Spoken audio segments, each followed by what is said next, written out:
Mais comment ça va, vous? Tu t'intéresses vraiment à ça, toi? Est-ce que je vous ai dit qu'aujourd'hui on parlait de Dragon Ball, hein?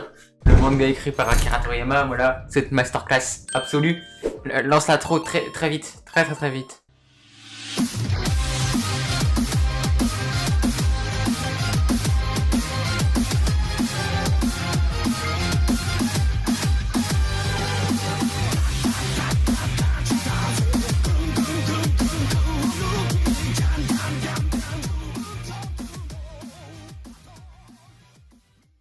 Du coup, aujourd'hui, comme je viens de le dire, on va parler du daron du manga game, le padre du Big Tree, le seul et l'unique Dragon Ball Z.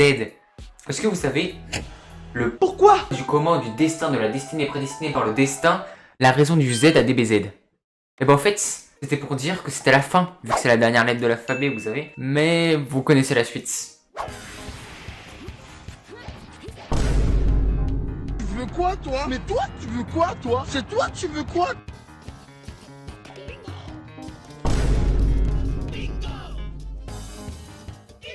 Mais du coup, revenons à nos moutons.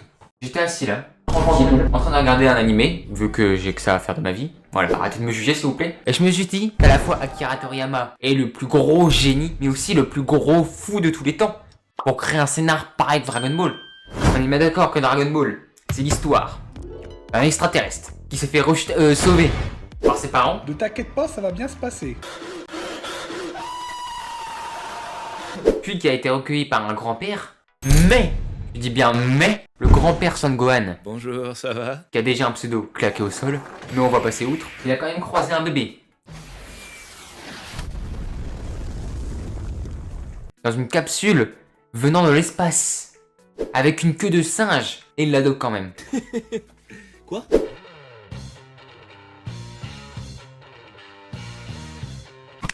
Il n'y a que moi que ça choque. Imagine s'il serait tombé sur le fermier du premier épisode, Goku. La fin aurait été quelque peu différente. Encore là, ça va. On peut facilement l'imaginer. Mais les tenues des Saiyans. C'est quoi ces épaulettes de fou? Ça doit être super dérangeant dans la vie de tous les jours. Oh, mon dos il passe pas, regarde, mon dos. Mon dos. Ouais, j'ai compris, tu vas faire chaque fois ça. Hein. En plus, ils ont un caleçon free gun. Tu vas me dire qu'en pillant des planètes, ils auraient pas pu avoir mieux quand même? Mais le pire dans l'histoire, c'est qu'il a même changé notre propre race. Les humains. Dans les potes de Goku, il y a le mec inutile, C'est moi, wesh. un mec sans nez, un autre avec 3 yeux, C'est de la merde. et un truc avec un pôle sur la tête. C'est de la poudre de perlimpinpin.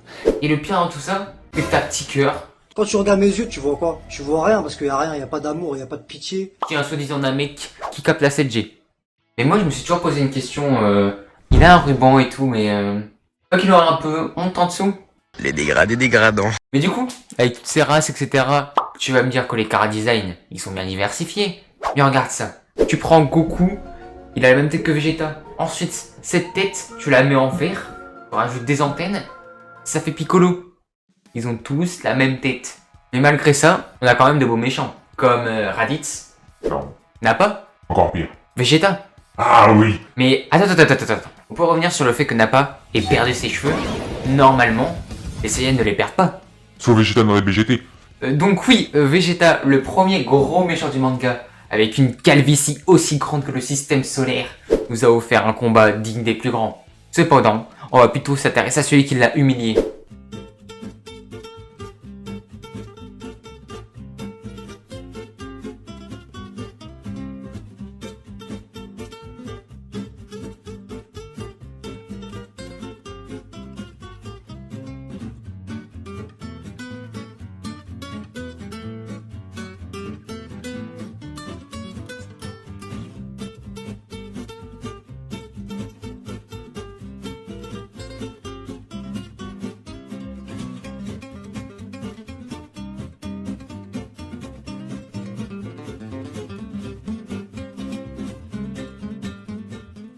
Je parle bien évidemment de congélateur.